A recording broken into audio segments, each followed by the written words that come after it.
Welcome to Take 5, your 5-minute inspirational message from Solid Rock Drogheda.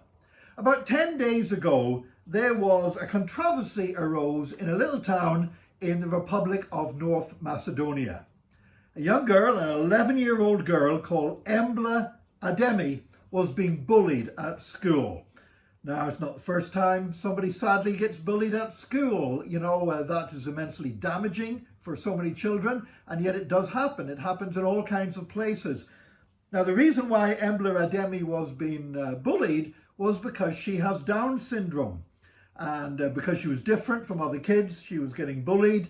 And instead of being treated sympathetically, there were some of the parents of other children in the school organised a petition saying that she should be removed from the school because she wasn't normal and she should be educated separately in a special school.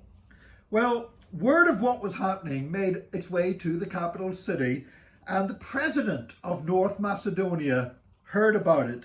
His name is Stevo Pendarovski. And President Pendarovski, when he heard about this, decided that he wanted to support Embla and her family. So he travelled to her town, he met with the family, he listened to them, he talked about the problems that they faced with people not understanding the challenges faced by a family raising a child with Down syndrome. And then he took Embla by the hand and walked to school with her. And so this girl who they were trying to exclude from the school simply because she has Down syndrome, and this girl who had been the victim of bullying, walked back into school with the president of her nation holding her hand.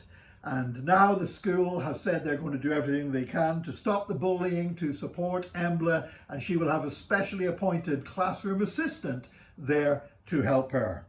Well, as I read that story, I thought, now that is the way presidents are supposed to behave.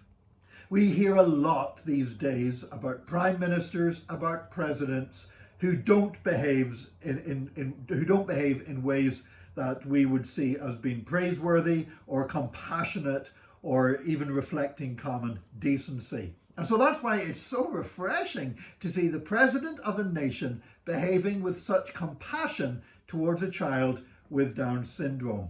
You know, if I was in North Macedonia, I think Stevo Pendarovski would probably have my vote in the next presidential election. Now, I might not agree with him on a lot of things. I might not agree with all his policies.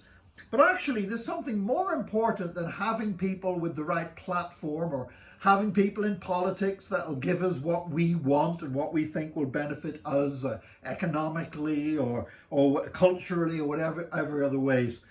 I think it's vitally important that we have people in leadership who are decent people, who are honourable people, who are people of compassion.